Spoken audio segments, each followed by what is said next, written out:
The piercing ring of my doorbell shattered the silence at 3 in the morning and jolted me awake.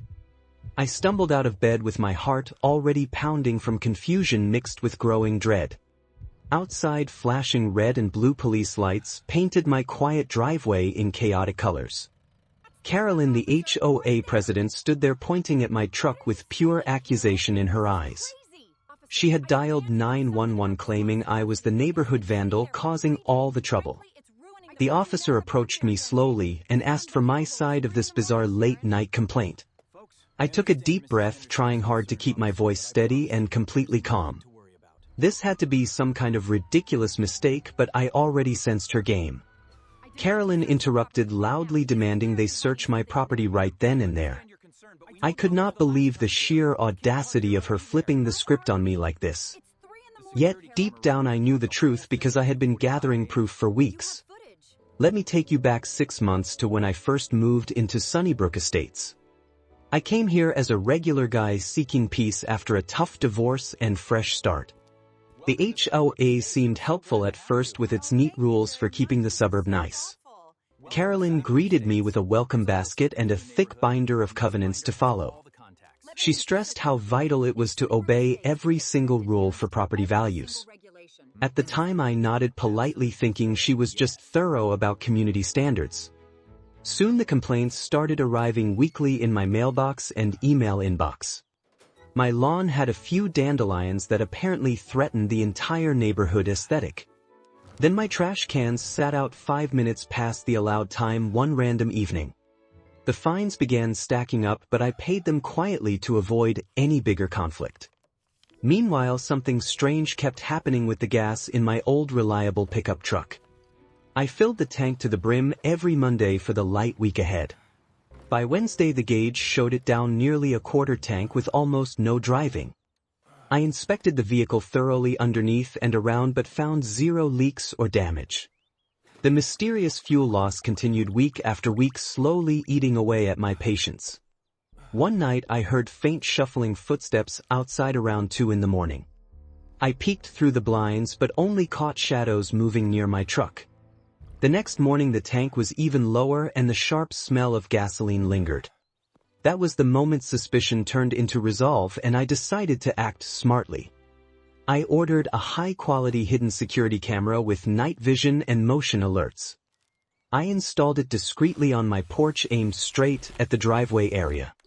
For several quiet nights the footage showed nothing unusual, just raccoons and passing cars. I started doubting myself, wondering if paranoia had crept in and clouded my judgment. But then one Thursday night the camera finally captured the unbelievable truth in detail. Carolyn crept across my lawn in her silk pajamas, carrying a long yellow siphon hose. She glanced around nervously before jamming the hose deep into my truck gas tank. The fuel gurgled out steadily, filling the portable container she placed on the ground. Her luxury SUV waited just down the street with its door open for a fast exit. I watched the video replay in stunned silence, my fists clenched and blood boiling hot. How could this woman who preached every rule be stealing from me so shamelessly? The hypocrisy burned like acid, but I forced myself to stay calm and strategic. I saved multiple backup copies of the footage and began documenting everything meticulously. I snapped dated photos of my gas levels each morning with clear timestamps attached. I reached out quietly to a couple of trusted neighbors, sharing my growing suspicions. A few confessed they had suffered similar unexplained fuel losses in their own vehicles.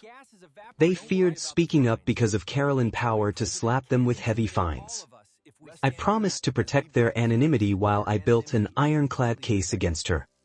Armed with all this evidence, I prepared a detailed presentation for the right moment. The police visit that night was clearly her desperate move to intimidate and silence me.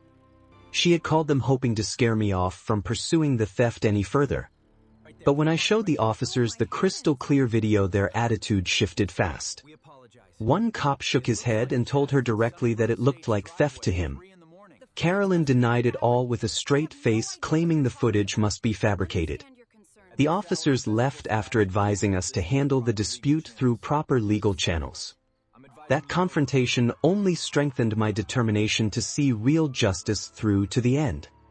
I spent the next days polishing my presentation with videos, photos, and neighbor statements. I cross-referenced every HOA bylaw showing exactly how she had violated them herself. The emergency board meeting was finally scheduled at the community center the next week. The air inside felt thick with tension the moment everyone took their seats. Carolyn sat at the head table adjusting her pearls with that usual smug confidence. I stood when called and laid out the facts one by one without raising my voice. The video played on the large screen and the entire room fell deathly silent. Gasps and murmurs spread quickly as the board recognized Carolyn in the high-def clip. She tried to interrupt and scream that it was all a vicious lie against her.